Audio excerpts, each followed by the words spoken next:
Lisa thought she was the luckiest woman in the world when she met Robert at her friend's birthday party. After 3 long years of being a single mom, she had almost given up on finding love again. Her 8-year-old son, Tommy, was her whole world, but sometimes she felt so lonely that it hurt. Robert was different from any man she had ever met. He was tall, well-dressed, and had this amazing smile that made her feel like a teenager again. He worked as an architect for a big company downtown and drove a shiny black car that looked expensive. When he asked for her number, Lisa could hardly believe it. Their first date was perfect. Robert took her to a fancy restaurant where the waiters wore bow ties and the food came on beautiful white plates. He listened to everything she said and asked lots of questions about her life. When she told him about Tommy, Robert's eyes lit up. "I love kids," he said, reaching across the table to hold her hand. "I've always wanted to be a father figure to someone special." Lisa felt her heart skip a beat. Most men ran away when they found out she had a son, but Robert seemed genuinely excited about meeting Tommy. The next few months felt like a fairy tale. Robert would pick Lisa up for dates in his fancy car and take her to places she had only dreamed of visiting. He bought her flowers every week and always remembered little things she mentioned, like her favorite coffee or the book she wanted to read. When Robert finally met Tommy, Lisa watched nervously from the kitchen window. Tommy was shy at first, hiding behind his soccer ball as Robert walked up their front steps. But Robert knew exactly what to do. He knelt down to Tommy's level and started talking about sports. Within minutes, they were kicking the ball around in the front yard, both of them laughing. "He's amazing with kids," Lisa told her sister on the phone that night. "Tommy hasn't stopped talking about him." Robert started coming over more often. He would help Tommy with his homework, play video games with him, and even taught him how to throw a baseball properly. Lisa would watch them together and feel this warm feeling in her chest. Finally, Tommy had a father figure in his life. Everything moved quickly after that. Robert proposed on a beautiful spring evening while they were having dinner at the same restaurant where they had their first date. The ring was gorgeous, with a diamond that caught the light and sparkled like a star. Lisa said yes without even thinking about it. They decided to have a small wedding in the courthouse, with just a few close friends and family members.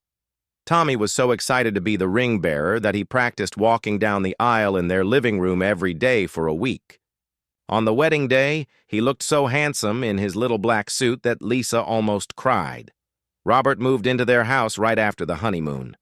Lisa had worried that it might be hard for all of them to adjust to living together, but at first, everything seemed perfect. Robert helped with the morning routine, making coffee while Lisa got Tommy ready for school. He would pack Tommy's lunch and sometimes slip in little notes that made the boy smile. "You're such a good stepdad already," Lisa told him one morning as she watched him tie Tommy's shoelaces. But then small things started to change. It was so gradual that Lisa almost didn't notice at first. Robert began making little comments about Tommy's independence. "Don't you think he's a little old to need help with everything?" Robert asked, one evening after Lisa had helped Tommy with his math homework. "He's only 8, Lisa replied, feeling a bit defensive. "All kids need help sometimes." Robert just smiled and nodded, but Lisa could see something in his eyes that she hadn't noticed before. A few weeks later, Robert started suggesting that Tommy was too dependent on his mother.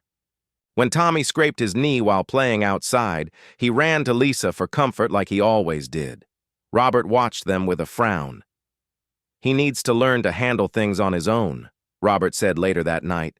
"You can't baby him forever." Lisa felt confused. Robert had never talked like this before they got married. During their dating months, he had seemed to understand that Tommy was still young and needed his mother's care and attention. The comments became more frequent. When Tommy asked Lisa to read him a bedtime story, Robert would shake his head and mutter something about coddling. When Tommy wanted Lisa to walk him to his friend's house down the street, Robert would insist it wasn't necessary. "He's walked that route 100 times, Lisa argued. "He knows the way perfectly well." "That's not the point," Robert replied firmly. The point is that he shouldn't be walking anywhere alone. It's not safe.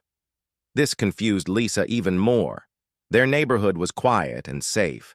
Tommy had been walking to his friend Jake's house and to the corner store for months before Robert moved in. All the neighbors knew Tommy, and the streets were well lit and busy during the day. She had never worried about his safety before, but Robert seemed genuinely concerned. He started insisting on driving Tommy everywhere, even to places that were just a few minutes away on foot. When Lisa suggested that Tommy could walk to school like he used to, Robert's reaction was immediate and strong. "Absolutely not," he said, his voice harder than Lisa had ever heard it. "There are too many dangerous people out there. You never know who might be watching or following a child." Lisa stared at her new husband, feeling like she was seeing a stranger. "Robert, he's been walking to school since the beginning of the year. The school is only 4 blocks away, and there are crossing guards at every corner." "Things change," Robert said, his jaw tight. "You can't be too careful these days." From that day forward, Robert insisted on driving Tommy to and from school every single day. He also started picking Tommy up from any play dates or activities, even when other parents offered to give him a ride home. Tommy began to notice the change, too. One evening, he came to Lisa looking sad and confused. "Mom, why can't I walk to Jake's house anymore?" he asked. "His mom said I could come over after school, but Robert said he has to drive me everywhere now." Lisa felt her heart break a little. Tommy had always been an independent kid who loved exploring their neighborhood and visiting his friends. Now he seemed frustrated and confused by all the new restrictions. "Robert just wants to keep you safe." "Sweetie," Lisa said, though she was starting to question the rules herself. "But I was always safe before," Tommy replied. "I know all the neighbors, and I always look both ways before crossing the street. Jake's mom says I'm very responsible." Lisa didn't know what to say. Tommy was right. He was a responsible, careful child who had never had any problems walking around their safe neighborhood. But Robert seemed so worried about his safety that Lisa was starting to second-guess her own judgment. The situation got worse when Robert started installing security cameras around their house.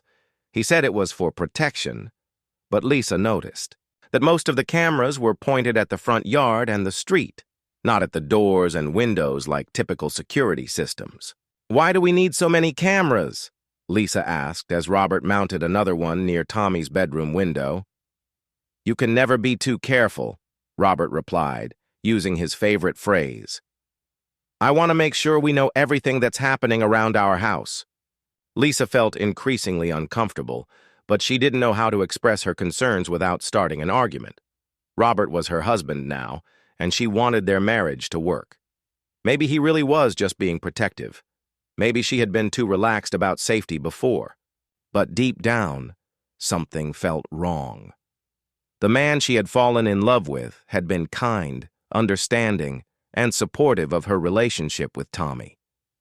This new version of Robert seemed controlling and suspicious of everything and everyone. Tommy was becoming more and more unhappy. He missed his freedom and independence.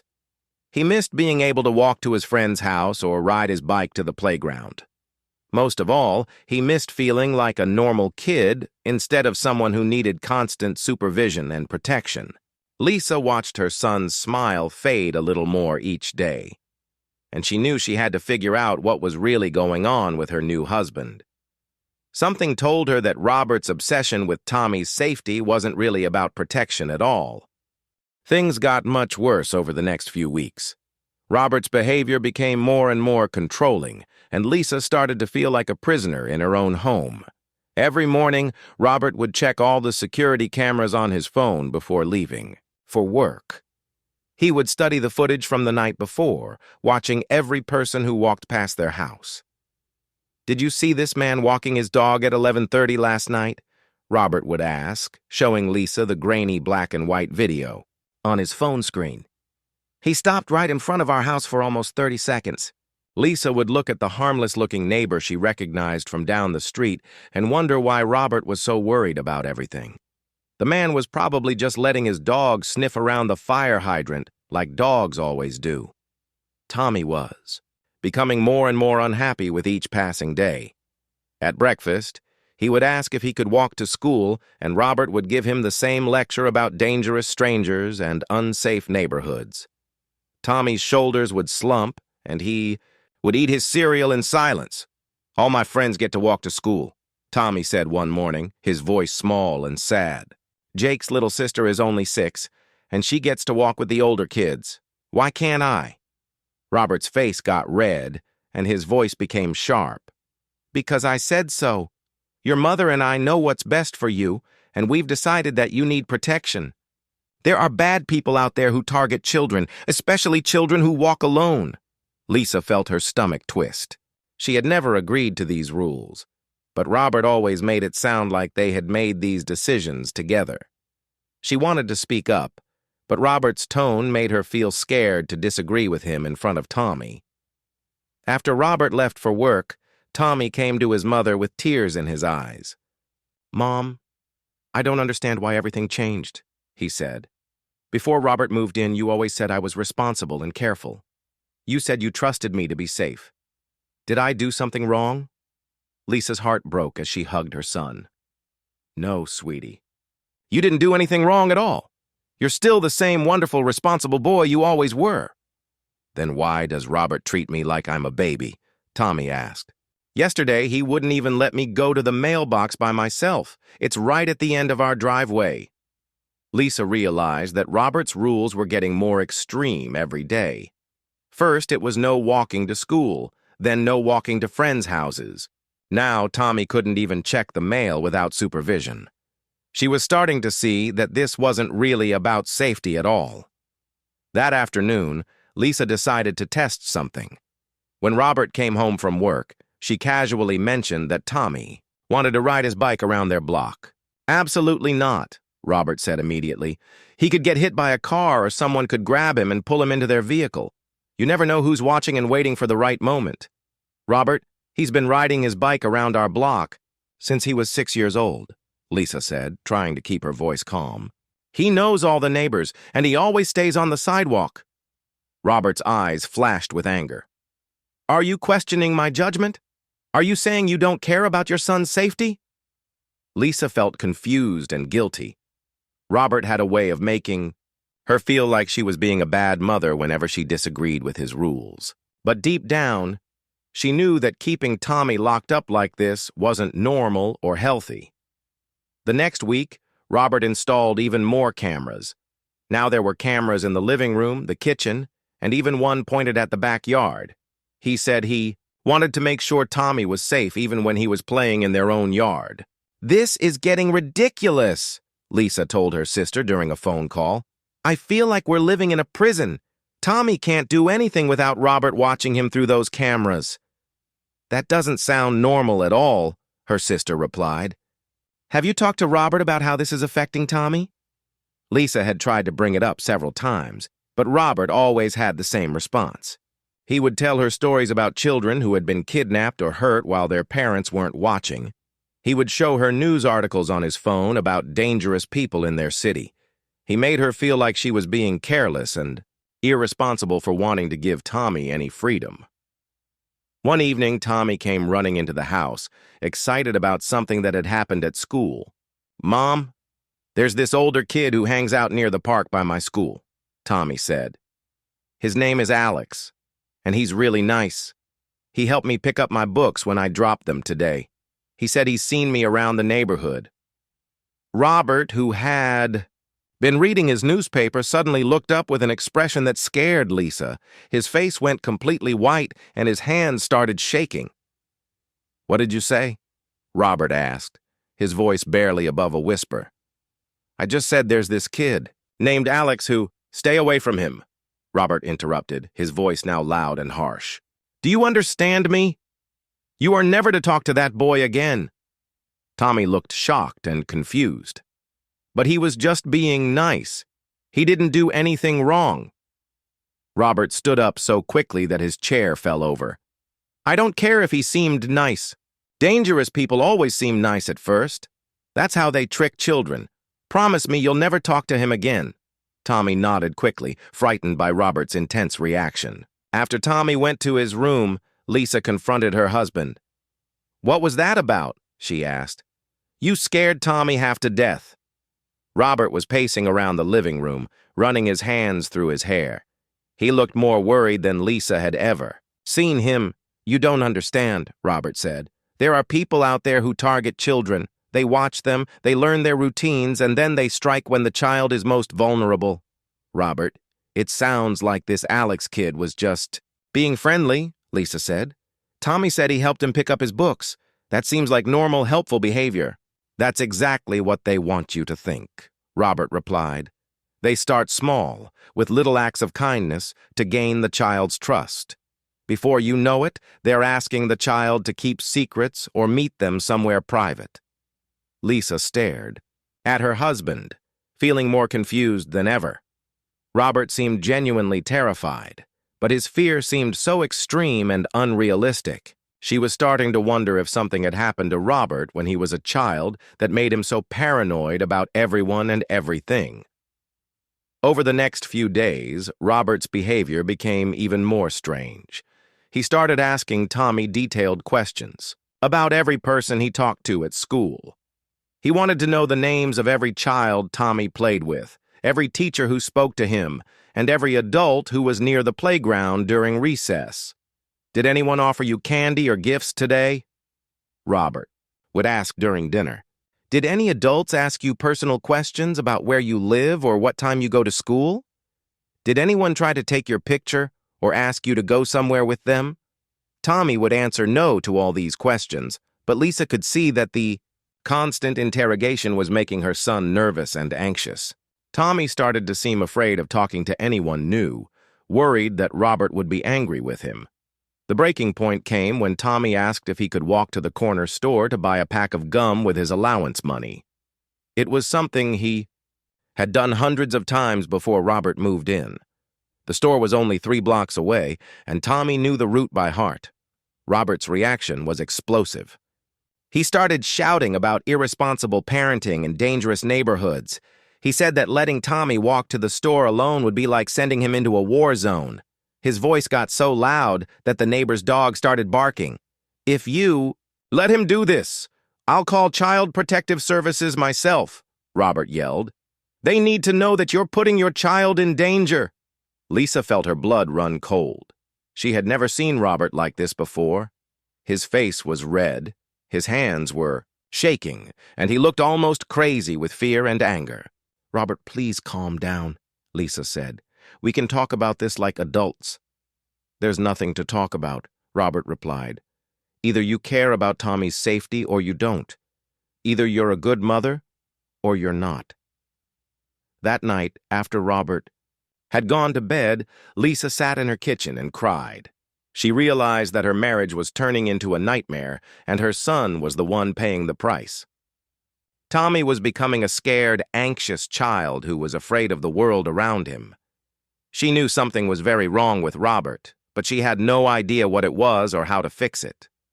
All she knew was that she had to find a way to protect Tommy from whatever was really going on with her husband. Lisa walked back into the house on shaking legs, trying to act normal, even though her entire world had just been turned upside down. Robert was standing in the kitchen, fully dressed, and looking around with a suspicious expression on his face. "Where were you?" he asked, his eyes narrow and cold. "I called your name several times." "I was just checking on the garden," Lisa replied, hoping her voice sounded steady. "I thought I heard something outside." Robert walked to the window and looked out into the backyard, scanning the area with those sharp eyes that Lisa now realized had always been watching, always calculating. "What kind of something?" "Probably just a cat," Lisa said, turning away so he couldn't see her face. "You know how they like to dig in the flower beds." She could feel Robert's eyes on her back as she started loading the dishwasher. Her hands were trembling so badly that she almost dropped a plate. Everything Alex had told her was racing through her mind. Her husband was a predator. Her husband had been planning to hurt Tommy. Her husband wasn't even who he said he was. "Lisa, look at me," Robert said suddenly. She turned around, trying to keep her expression neutral. Robert was studying her face like he was looking for something. For a moment, she was terrified that he could read her thoughts, that he somehow knew what Alex had told her. "Are you feeling all right?" Robert asked. "You look pale." "I'm just tired," Lisa replied. "It's been a long day." Robert nodded slowly, but his eyes never left her face. "Why don't you go to bed early tonight? I'll check on Tommy and make sure—" "All the doors are locked." The thought of Robert going into Tommy's room made Lisa's stomach turn. "That's okay. I'll check on him. You must be tired too after your long day at work." "I insist," Robert said, his voice taking on that hard edge that had become so familiar. "A stepfather should tuck his son into bed sometimes." Lisa wanted to scream. She wanted to grab Tommy and run out of the house right that moment, but she knew that would be dangerous. If Robert really was what Alex said he was, then making him suspicious could put Tommy in even more danger. "Of course," Lisa said, forcing a smile. "That's very sweet of you." As Robert went upstairs, Lisa's mind raced. She needed to get Tommy out of the house, but she had to be smart about it. She needed evidence. She needed help from the police. Most importantly, she needed to make sure Robert didn't realize what she knew until Tommy was safe. She waited until she heard Robert talking to Tommy upstairs, then quietly grabbed her laptop from the living room. She searched for information about Daniel Cooper and Springfield police investigations. What she found made her blood run cold. There were news articles about a man who had been targeting children in Springfield 3 years ago. The articles mentioned that police were looking for Daniel Cooper in connection with suspicious behavior around local schools. One article included a photo that had been taken from a security camera. The image was grainy, but Lisa could clearly see that it was Robert. She printed several of the articles and hid them in her purse. Then she found the contact information for Detective Williams, the officer who had been in charge of the Springfield investigation. Her hands shook as she wrote down his phone number. When Robert came back downstairs, Lisa was sitting on the couch pretending to watch television. "Tommy's all tucked in," Robert said, sitting down beside her. "He's such a good boy. You've raised him well." Lisa nodded, not trusting herself to speak. The way Robert talked about Tommy now made her skin crawl. She thought about all the times Robert had been alone with her son, all the opportunities he had had to hurt him. She prayed that Alex had been right when he said predators like Robert usually spent months grooming their victims before acting. "I was thinking," Robert continued, "maybe we should consider homeschooling Tommy. The public school system just isn't safe anymore. Too many strangers have access to the children." Lisa's heart pounded. If Robert convinced her to homeschool Tommy, her son would be completely isolated from the outside world. No teachers, no friends, no one who might notice if something was wrong. "I don't know," Lisa said carefully. "Tommy loves school. He loves being around other kids." "That's exactly the problem," Robert replied. "He's too trusting, too social. He needs to learn that not everyone has good intentions." Lisa excused herself and went to the bathroom, where she quietly called Detective Williams's number. It went to voicemail, but she left a detailed message explaining who she was and what Alex had told her. She asked him to call her back as soon as possible. The next morning, Robert left for work as usual, but Lisa noticed that he seemed more alert than normal. He checked all the security cameras twice and spent extra time looking at the footage from the night before. "Did you see anything unusual on the cameras?" Lisa asked, trying to sound casual. "Maybe," Robert replied, frowning at his phone screen. "There are some shadows in the backyard that look strange. Someone might have been walking around our property last night." Lisa's heart raced. Had the cameras caught Alex talking to her? She looked at the screen Robert was showing her, but the shadows were too unclear to make out any details. After Robert left for work, Lisa immediately called Tommy's school and told them that Tommy was sick and wouldn't be coming in that day. Then she called her sister and asked if she could bring Tommy over for an emergency visit. "Is everything okay?" her sister asked. "I can't explain over the phone," Lisa said. "But I need to get Tommy somewhere safe while I figure some things out." Her sister agreed immediately. Lisa packed a bag for Tommy, telling him they were going to visit his aunt for a fun surprise day. Tommy was excited about missing school for an adventure. As they were leaving the house, Lisa's phone rang. It was Detective Williams calling her back from Springfield. "Mrs. Johnson, I got your message," the detective said. "I need you to listen to me very carefully. If the man you're describing is really Daniel Cooper, then you and your son are in serious danger." "I was afraid you were going to say that," Lisa replied, buckling Tommy into her car. "We've been looking for Daniel Cooper for 3 years," Detective Williams continued. "We have evidence that links him to at least 5 different cases of child endangerment in 3 different states. He's very good at changing his identity and moving to new locations before we can catch him." "What should I do?" Lisa asked as she drove toward her sister's house. "First, get your son somewhere safe, which it sounds like you're already doing. Then contact your local police immediately. We'll work together to set up a safe way to gather evidence and arrest him." Lisa dropped Tommy off at her sister's house, explaining only that she needed him to stay there for a few days while she handled some adult problems at home. Her sister could see how scared Lisa was and agreed to keep Tommy safe without asking too many questions. On her way back home, Lisa stopped at the local police station. She brought all the printed articles about Daniel Cooper and told them everything Alex had shared with her. The officers took her seriously, especially after Detective Williams confirmed everything over the phone. "We're going to help you," Officer Martinez assured her. "But we need to be very careful. If Robert realizes that we're onto him, he might run again, and then we'll never be able to catch him." They came up with a plan. Lisa would go home and act normal while the police worked on getting a warrant to search Robert's things. They would also try to find Alex to get his official statement about what he had witnessed in Springfield. That evening, when Robert came home from work, Lisa was waiting for him in the kitchen. She had made his favorite dinner and was acting as normal as possible. "Where's Tommy?" Robert asked immediately, looking around the house. "He's at my sister's house," Lisa replied. "He wanted to have a sleepover with his cousins." Robert's face darkened. "You should have asked me first. I don't like Tommy being away from home overnight." "It's just one night," Lisa said, "and he was so excited about it." Robert spent the entire evening checking and rechecking the security cameras. He seemed nervous and agitated, constantly looking out the windows and asking Lisa if she had noticed anything unusual lately.